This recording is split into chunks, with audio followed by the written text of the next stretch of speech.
ভিডিওটিতে সানবিজ by তনির Facebook page থেকে একটি কমেন্ট নতুন করে বিতর্কের সৃষ্টি করেছে। লিভ-ইন নিয়ে এক সাক্ষাৎকারে খোলামেলা কথা বলেছেন জিনাত শানু স্বাগতা। বিয়ের আগে বছরখানেক একসাথেই ছিলেন তার বর্তমান স্বামীর সাথে, পরিবারের সায়ও ছিল তাতে।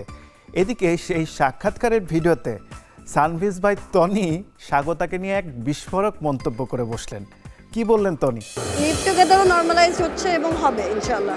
আমি আর হাসান 1 বছর লিভ টুগেদার করেছি।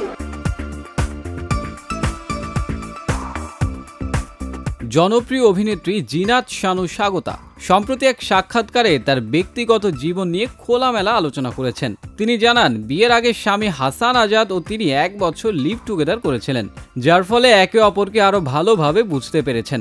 এই সময় তাদের সম্পর্কের গভীরতা বেড়েছে এবং পরে বিয়ের সিদ্ধান্ত নেন। স্বাগতা বলেন, আমরা একে অপরকে জানার পর বিয়ে করেছি, যা আমাদের সম্পর্ককে আরো মজবুত করেছে। তিনি তার স্বামীকে তার জীবনের সেরা বন্ধু হিসেবে উল্লেখ করেন, যিনি তার ক্যারিয়ারকে সমর্থন করেন। স্বাগতার এই খোলামেলা বক্তব্য ভক্তদের মধ্যে নতুন আলোচনার সৃষ্টি করেছে। অনেকে তার সাহসিকতা ও সততার প্রশংসা করছেন, তবে নেতিবাচক মন্তব্যের পরিমাণ ছিল বেশি।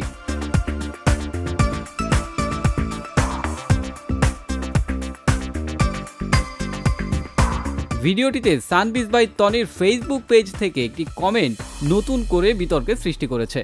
তনি লিখেছেন, আমাদের লেহেঙ্গাটা যে পরে ছিঁড়ে ফেরত দিয়ে গেছেন, টাকাটা কে দিবে আপা? ক্যামেরার সামনে বড় বড় কথা বলতে পারেন, আর বাস্তবে স্টাফদেরকে মানুষ মনে করেন না, যা তা ব্যবহার করেন। সবকিছু ফ্রিতে পেয়ে অভ্যাস খারাপ হয়ে গেছে, তাই মানুষের কষ্টের টাকাকে কিছু মনে করেন না। তনির কমেন্টে বর্ণালী হক নামের একজন স্বাগতার প্রথম স্বামী নিয়ে কথা বলেছেন। তিনি বলেন, এ মহিলার আগের বিয়ের ব্যাপারে যা ক্যামেরার সামনে বলেছেন নিজের সাধু থাকার জন্য, কেউ না জানলেও আমি জানি। রাশেদ জামানার তার পরিবারকে ছোটবেলা থেকেই দেখেছি। রাশেদ জামানের মায়ের মতো মাটির মানুষ আর দুইটা হয় না। এমন মিথ্যুক মহিলা তার নামেও মিথ্যা বানিয়ে কথা বলতে আটকায় না। অসভ্য আর ভুয়া মহিলা।